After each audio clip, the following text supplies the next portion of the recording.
اللہ الرحمن الرحیم۔ عزیز طلباء و طالبات، السلام علیکم۔ آج کا ہمارا لیکچر بیٹا حصہ غزل پہ ہے، اور حصہ غزل میں ہمارے شاعر ہیں مرزا غالب۔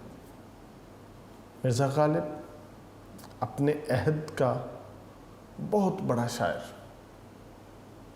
بلکہ آج کے بھی تمام شعراء مرزا غالب کو پڑھنے کے بعد بھی نہ ان جیسا تخیل لا سکے، نہ آپ جیسا نظم و ضبط شاعری کے اندر لا سکے۔ بہت بڑا شاعر، ہر شعر کے اندر مختلف انداز سے اپنے تخیلات کو پیش کرتے ہیں۔ یہ غزلیں مرزا غالب کی جو ہمارے سلیبس میں ہیں انتہائی اہم ہیں، ان میں سے ہر سال پیپر بھی آتا ہے، تو ہم نے اس کو بڑے اچھے انداز سے یاد کرنا ہے۔ آج مرزا غالب کی پہلی غزل پہ ہمارا یہ لیکچر نمبر 3 ہے، جس میں ہم شعر نمبر 5 اور 6 کو پڑھیں گے، ساتھ ہم مقطع کا جو مفہوم ہے اس کو بھی ڈسکس کریں گے۔ تو عزیز طلبہ، آپ اپنی کتابوں کو، اپنے نوٹس کو اوپن کریں۔ تو اب ہم پڑھتے ہیں مرزا غالب کی پہلی غزل کا شعر نمبر 5۔ عزیز طلبہ، مرزا غالب کی پہلی غزل کا یہ شعر نمبر 5 ہے۔ آپ کہتے ہیں عشرت پارۂ دل۔ آپ نے اس غزل میں دوسری دفعہ لفظ عشرت کا استعمال کیا۔ کہتے ہیں عشرت پارۂ دل، زخم تمنا کھانا۔ زخم تمنا، آرزو کا زخم، تمنا کا زخم کھانا۔ پارا کہتے ہیں بیٹا ٹکڑے کو، پارۂ دل، دل کا ٹکڑا۔ عشرت پارۂ دل، جو دل کے ٹکڑے کی خوشی ہے، جب دل ریزہ ریزہ ہو، اس بات کی جو خوشی ہے، اور پھر زخم تمنا کھانا، اپنی آرزوؤں کے زخموں کو سہنا، اپنی تمناؤں کے زخموں کو برداشت کرنا، یہ ایک عاشق کے بس کی بات ہے۔ سوائے عاشق کے کوئی اور نہیں کر سکتا۔ باقی دنیا زخموں پہ روتی ہے، عاشق اپنے زخموں پہ خوش ہوتا ہے کہ یہ جو زخم ہے یہ تحفہ ہے محبوب کی جانب سے، یہ اس کی عطا ہے، یہ محبوب کا دین ہے۔ تو وہ محبوب کی طرف سے کچھ بھی آئے، چاہے زخم آئے، تو عاشق اس پہ کیا ہے، وہ خوش ہوتا ہے، اس کی خوشی دیدنی ہوتی ہے۔ لذت ریش جگر، ریش بھی فارسی زبان میں زخم کو کہتے ہیں، جگر دل کو کہتے ہیں۔ جو ریش جگر، جگر کا زخم ہے، دل کا زخم ہے، اس کی جو لذت ہے وہ ایک عاشق کے لیے انتہائی خوبصورت ہے۔ اور پھر وہ جو ریش جگر ہے، آگے اس کی صفت لگا دی، وہ کیا ہے، وہ غرق نمکداں ہونا۔ وہ غرق ہے کہاں پہ، نمکدان میں، زخم کے اوپر۔ بیٹا اگر نمک کو چھڑکا جائے تو زخم میں درد کی ٹیس اٹھتی ہے۔ جیسے ہی نمک کی جو تیزابیت ہے وہ ماند پڑتی ہے، درد ختم، اس کی ٹیس ختم ہو جاتی ہے۔ تو شاعر نے یہاں پہ ذکر کیا جو جگر کا زخم ہے وہ نمک دام غرق ہے، وہ نمک دام میں موجود ہے، جس سے نہ نمک ختم ہو، نہ اس کی تیزابیت ختم ہو، اور نہ ریشے جگر کی ٹیس اور درد ختم ہو۔ گویا یہ لذت اس کو قرار نصیب ہو جائے، ہمیشگی نصیب ہو جائے، درد ملا ہو محبوب سے اور وہ کم ہو جائے، اس میں کمی آ جائے، عاشق اس کو برداشت نہیں کرتا، بلکہ اس کا مرکزی خیال ہے عاشق کو زخم کھانے، دکھ اٹھانے اور غم سہنے میں لذت ملتی ہے۔ بیٹا علامہ اقبال رحمۃ اللہ علیہ کا بھی موقف ہے،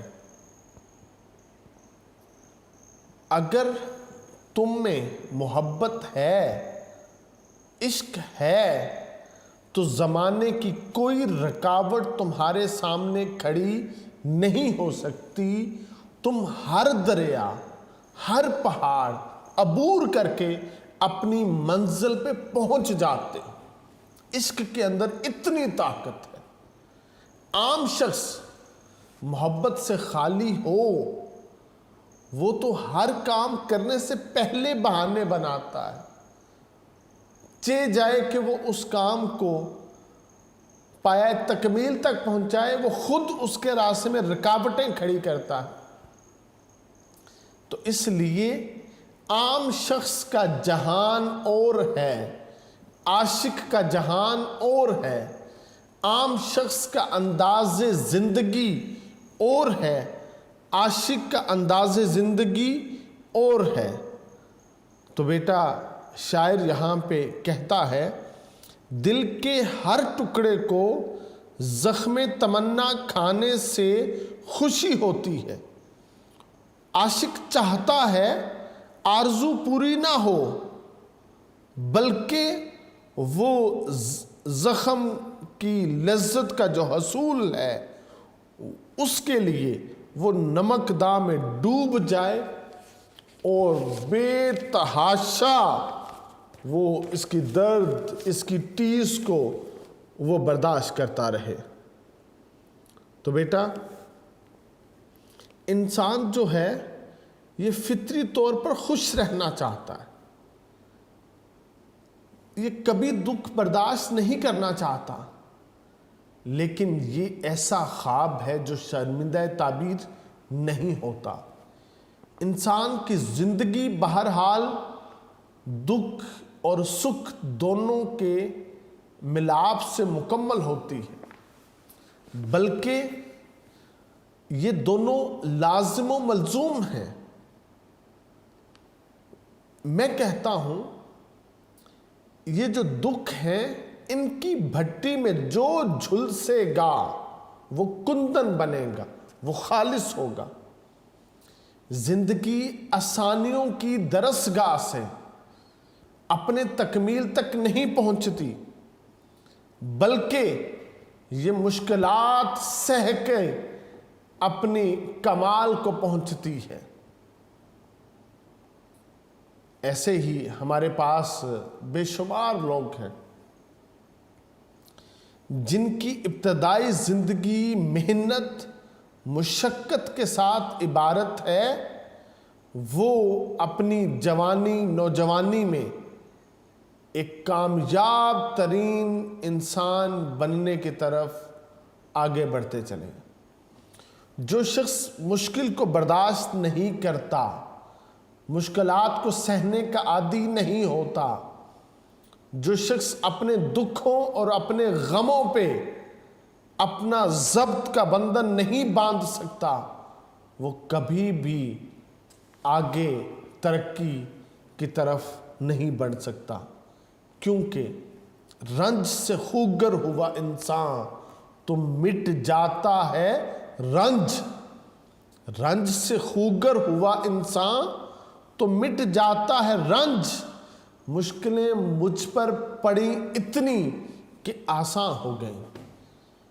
تو پھر کیا ہوتا ہے؟ مشکلیں آسان ہو جاتی ہیں. جو مشکلات سے بھاگتا ہے اس کے اوپر مشکلات بھاری پڑ جاتی ہیں. جو مشکلات سے نبرد آزما ہوتا ہے اس کے لیے مشکلات ہمیشہ آسان ہو جاتی ہیں.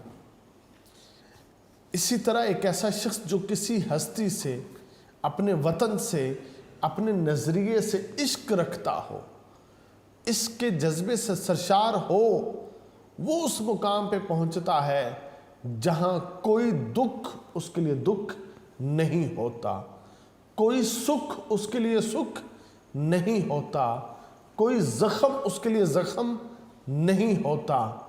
تو اقبال بھی کہتے ہیں جفا جو عشق میں ہوتی ہے وہ جفا ہی نہیں. جفا جو عشق میں ہوتی ہے وہ جفا ہی نہیں. ستم نہ ہو تو محبت میں مزہ ہی نہیں.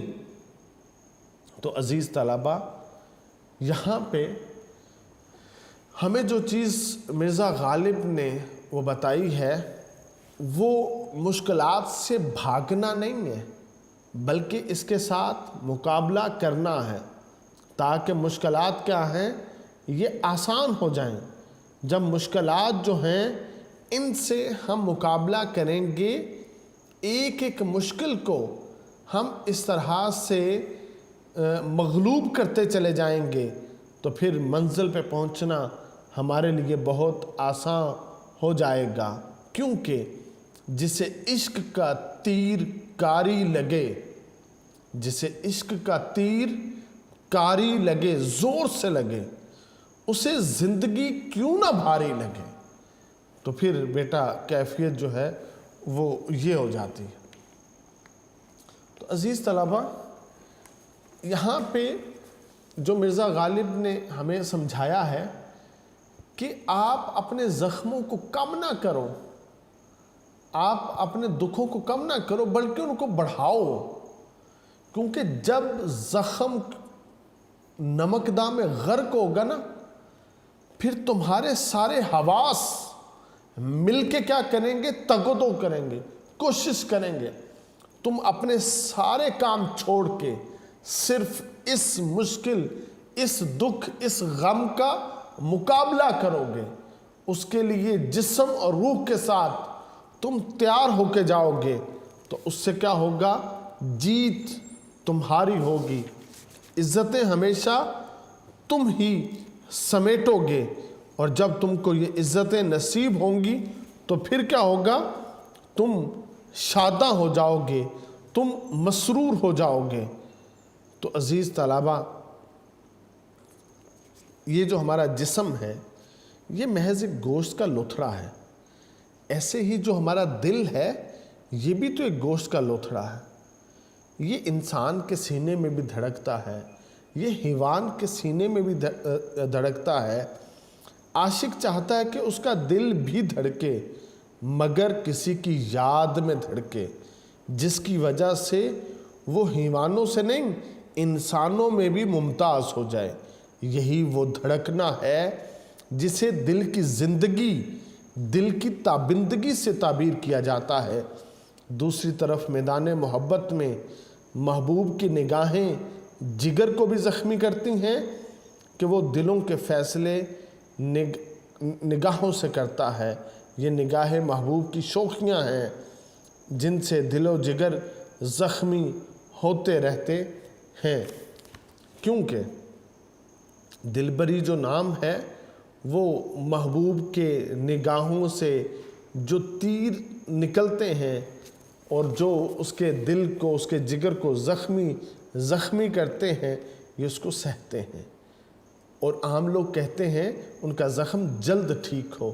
عاشق کہتا ہے میرا یہ زخم جو ہے یہ سدا ہرا رہے تاکہ یہ کبھی مندمل نہ ہو، یہ کبھی ختم نہ ہو. مجھے محبوب کی جو تڑپ ہے، جو اس کی شدت ہے، جو اس کی تکلیف ہے، وہ ہمیشہ نصیب ہو. عاشق اس لیے اس زخم کی لذت جو ہے وہ اس کو حاصل کرتا ہے۔ عام شخص کے لیے دکھ اور درد میں جینا مشکل ہے، عاشق کے لیے سکون، اطمینان اور راحت میں جینا مشکل ہے۔ اگر اس کو تڑپ نصیب ہوگی تو اس کا ہجر نہیں ہوگا، اس کا فراق نہیں ہوگا، بلکہ یہ اس کو وصال کے لمحوں میں ڈھال لے گا۔ مختصر بیٹا یہ تمنا کا زخم کھانا دل کے ٹکڑوں کے لیے سامان عشرت اور زخم جگر کے لیے نمک دام غرق ہو جانا، یعنی اس پر نمک کا مسلسل چھڑکاؤ کرنا، یہ وجہ لذت ہے۔ زخم عام لوگوں کے لیے درد کا باعث ہے، ان پر نمک چھڑکا جائے تو درد کی شدت میں اضافہ ہوتا ہے، لیکن اہل درد عاشق جو ہیں انہیں ان باتوں میں لطف آتا ہے۔ وہ نہ صرف زخم کھاتے ہیں بلکہ ان پر زیادہ سے زیادہ نمک چھڑکتے ہیں تاکہ یہ جو زخم ہے یہ طویل مدت تک میرے ساتھ رہے۔ طبیعت ہی درد آشنا ہو گئی، طبیعت ہی درد آشنا ہو گئی، دوا کا نہ کرنا دوا ہو گیا۔ تو عزیز طلبہ، اس شعر کو سمیٹتے ہوئے کبھی کبھی جگر کے زخم محض نمک پاشی پر راضی نہیں ہوتے بلکہ انہیں نمک دام میں غوطہ زنی کی خواہش ہوتی ہے۔ بعض افراد کے نزدیک تو جگر کے زخموں اور محبوب کے نمک دان کا آپس میں گہرا تعلق ہے۔ حسرت موہانی کہتے ہیں قیامت کا تعلق ہے، قیامت کی محبت ہے، قیامت کا تعلق ہے، قیامت کی محبت ہے، میرے زخموں کی گویا جاں ہے تیرے نمک دام میں۔ تو عزیز طلبہ، مرزا غالب کا اب ہم پڑھتے ہیں شعر نمبر 6۔ آپ اس شعر میں کہتے ہیں کہ میرے قتل کے بعد اس نے جفا سے توبہ۔ اس کے اندر بیٹا اسم اشارہ ذکر ہوا، اس نے، اس سے مراد ہے محبوب، کہ میرے قتل کے بعد، مجھے قتل کر دینے کے بعد اس نے، محبوب نے کیا کیا؟ جفا سے توبہ۔ جفا کہتے ہیں بیٹا ظلم کو، محبوب نے ظلم سے توبہ کر لی۔ میرے مرنے کے بعد محبوب نے جفا سے، ظلم سے توبہ کر لی۔ محبوب کو ندامت ہوئی ہوگی اپنے کیے پہ کہ مجھ سے یہ کیا غلطی سرزد ہو گئی کہ ایک قیمتی انسان، ایک اعلیٰ ظرف انسان، ایک وہ شخص جو پوری کائنات میں سب سے زیادہ مجھ سے محبت رکھتا، جس کے لیے سب کچھ میں تھا، میرے ہاتھوں سے وہی قتل ہو گیا۔ اس کو ندامت محسوس ہوئی، جس کی وجہ سے اس نے کیا کیا؟ اس نے جفا سے، ظلم سے اس نے توبہ کر لی۔ ہائے اس زود پشیماں کا پشیماں ہونا۔ مرزا غالب بڑا خوبصورت یہ دوسرا مصرع لکھتے ہیں، کہتے ہیں میرے محبوب نے اپنے عمل پہ ندامت محسوس کرتے ہوئے ظلم سے توبہ کر لی۔ ہائے افسوس اس زود پشیماں کا پشیماں ہونا۔ اب کہتے ہیں کہ اس کا یہ جو پشیماں ہونا ہے نا، ندامت محسوس کرنا، شرمندگی محسوس کرنا، زود زیادہ، اس کا بہت زیادہ ندامت کو محسوس کرنا، اس کا بہت زیادہ جو اس پریشانی کو محسوس کرنا کا پشیماں ہونا، شرمندہ ہونا۔ کہتے ہیں افسوس، ہائے افسوس اس کے شرمندہ ہونے پر بھی کہ آج وہ بہت زیادہ شرمندہ ہو رہا ہے تو اس پر آپ پشیمانی کا اظہار کرتے ہیں، مگر یہ کہتے ہیں واقعہ کب ہوا؟ میرے قتل کے بعد، میرے مرنے کے بعد، میرے اس دنیا سے چلے جانے کے بعد اس نے جفا سے توبہ کر لی۔ کہتے ہیں کاش یہ واقعہ رونما ہوا ہوتا اس وقت جب میں زندہ تھا، جب میں دنیا میں تھا، تو پھر مجھے کیا تھا؟ اس زود پشیمان کے رویے کی وجہ سے مجھے کچھ سکون ملتا، مجھے کچھ قرار آتا، مجھے بھی اپنے محبوب سے محبت ملتی، مجھے بھی اپنے محبوب سے ایسے الفاظ سننے کو ملتے جو میرے کانوں میں رس گھولتے، جو میری روح کو جلا بخشتے، جو مجھے طاقت دیتے، توانائی دیتے۔ مگر کیا ہے؟ جب تک میں تھا تو محبوب کا ظلم و ستم تھا، جب میں دنیا سے گیا تو اسے اپنی زندگی میں اپنے اس عاشق کی کمی محسوس ہوئی جس کے اوپر اس نے ندامت اور شرمندگی کا اظہار کیا ہے کہ کاش میں نے ایسا نہ کیا ہوتا۔ تو عزیز طلبہ، اس کا مرکزی خیال ہے، مرزا غالب کہتے ہیں محبوب کی اس جفا کا گلہ کرتے ہیں جو وفا نما ہے، یعنی بظاہر وفا معلوم ہوتی ہے، حقیقت میں وہ وفا نہیں ہے، وہ جفا ہے۔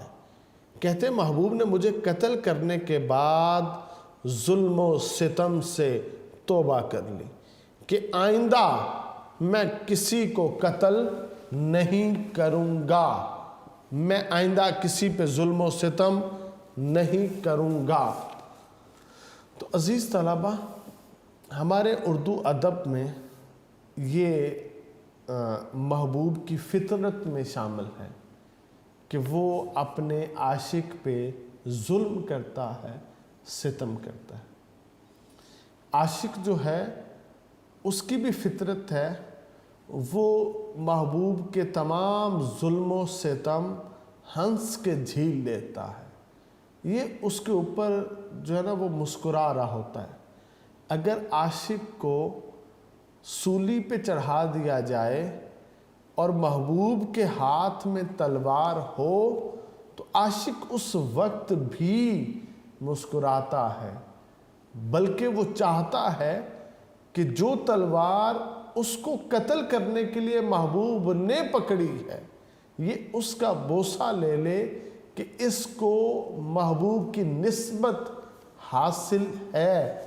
تو عزیز طلبہ، یہ اردو ادب میں عاشق کی بھی فطرت ہے، وہ ظلم کو سہتا ہے، ہنس کے جھیلتا ہے، اور محبوب کی بھی فطرت ہے، وہ جتنے بھی ظلم و ستم کے پہاڑ عاشق پہ ڈھا سکتا ہے تو وہ اس کو ڈھاتا رہتا ہے۔ حالانکہ عاشق جو ہے وہ کیا کرتا ہے؟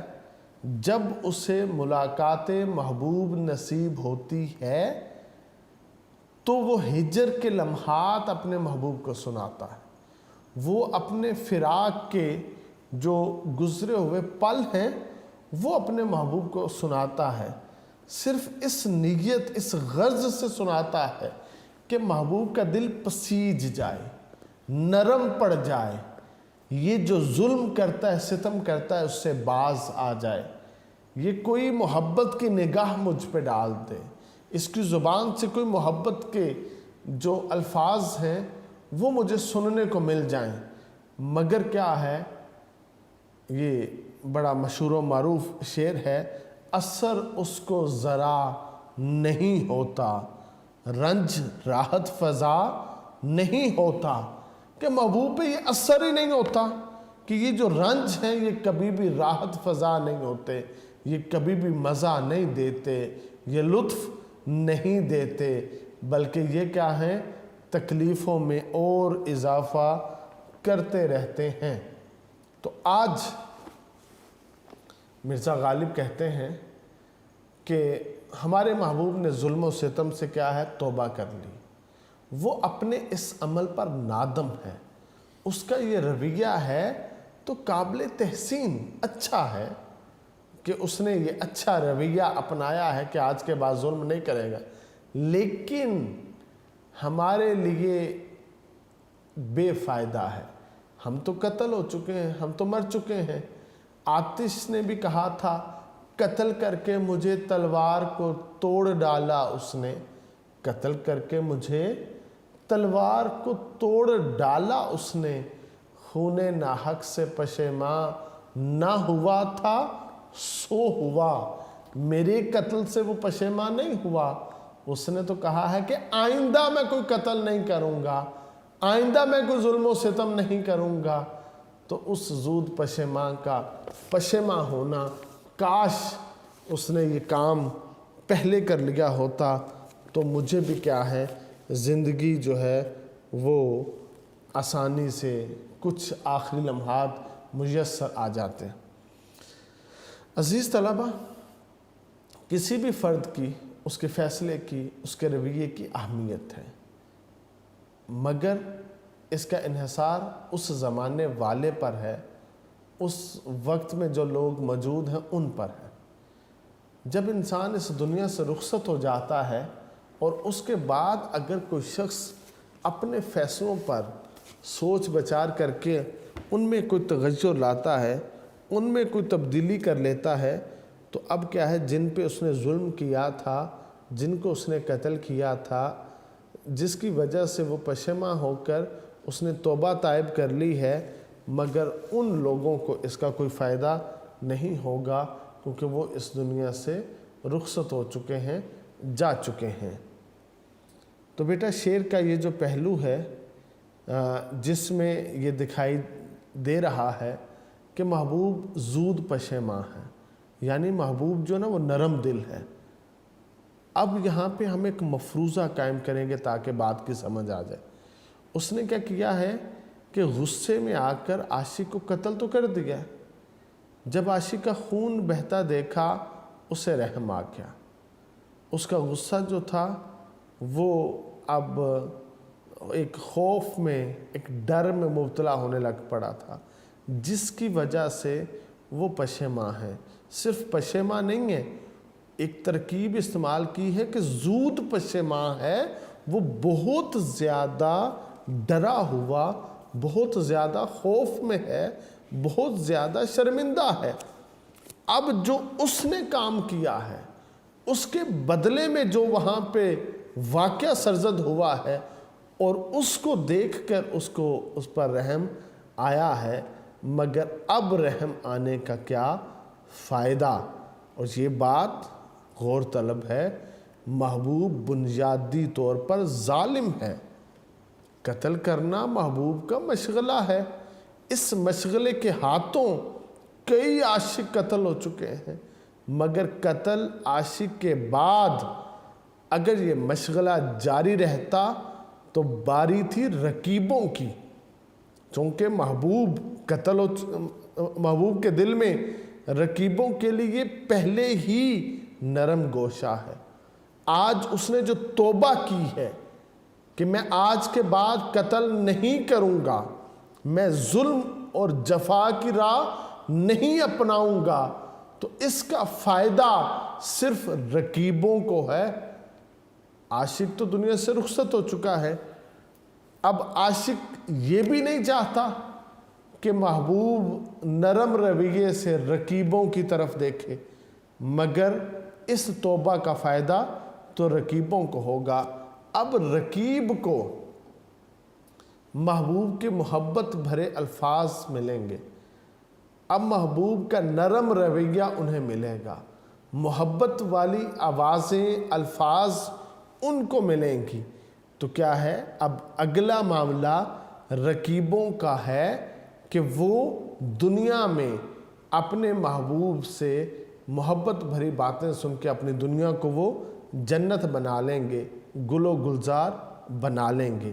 تو شعر میں کے اندر بیٹا یہ ایک پہلو بھی موجود ہے کہ عاشق جو ہے نا یہ ثابت قدم ہے، عاشق جو ہے یہ بہادر ہے، اس نے بہادری کے ساتھ جان دے دی ہے، کیونکہ اس کی زندگی کا تو مقصد ہی اپنی وفا کو ثابت کرنا تھا، اپنی محبت کو ثابت کرنا تھا۔ محبوب جب جان مانگنے آیا تھا اس نے دریغ نہیں کیا تھا، بلکہ کیا ہے، عاشق نے اپنی جان محبوب کو پیش کر دی تھی۔ تو کیا ہے، سب وعدے تو کرتے ہیں، باتیں تو کرتے ہیں کہ ہم اپنے محبوب پہ اپنی جان وار دیں گے، مگر غالب نے کیا کیا، حقیقتاً اپنی جان اپنے محبوب پہ فدا کر کے یہ ثابت کر دیا ہے کہ وہ اس نے اپنی محبت جو ہے جو کی تھی وہ سچی محبت کی تھی، اس میں کوئی کھوٹ باقی نہیں تھا، کیونکہ عشق وہ کھیل نہیں جسے بچے کھیلیں، عشق وہ کھیل نہیں جسے بچے کھیلیں، جان نکل جاتی ہے صدمات سہتے سہتے۔ بیٹا ایک اور جگہ پہ شاعر کہتے ہیں، اذیت مصیبت ملامت بلائیں، بہت آسان شعر ہے، آپ نے پہلے بھی اس کو پڑھا ہوگا، اذیت مصیبت ملامت بلائیں، تیرے عشق میں ہم نے کیا کیا نہ دیکھا۔ تو عاشق جو ہے وہ تو یہاں پہ یہ ساری کیفیات جو ہے وہ دیکھتا ہے، مگر مختصراً بیٹا یہ کہ عاشق جو ہے وہ سادہ دل ہے، مخلص ہے، محبوب جو ہے وہ ظالم ہے، عیار ہے۔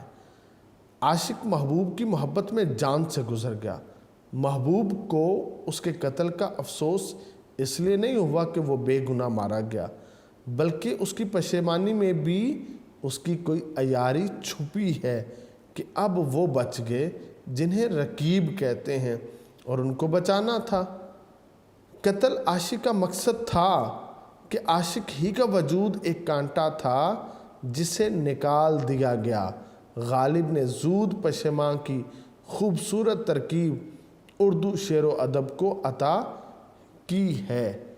تو عزیز طلبہ، یہاں پہ آپ پورے اگر شعر کو سمیٹیں تو یہ خوبصورت سا شعر یہاں پہ آتا ہے، وہ آئے ہیں پشیماں لاش پر اب، وہ آئے ہیں پشیماں لاش پر اب، تجھے اے زندگی لاؤں کہاں سے۔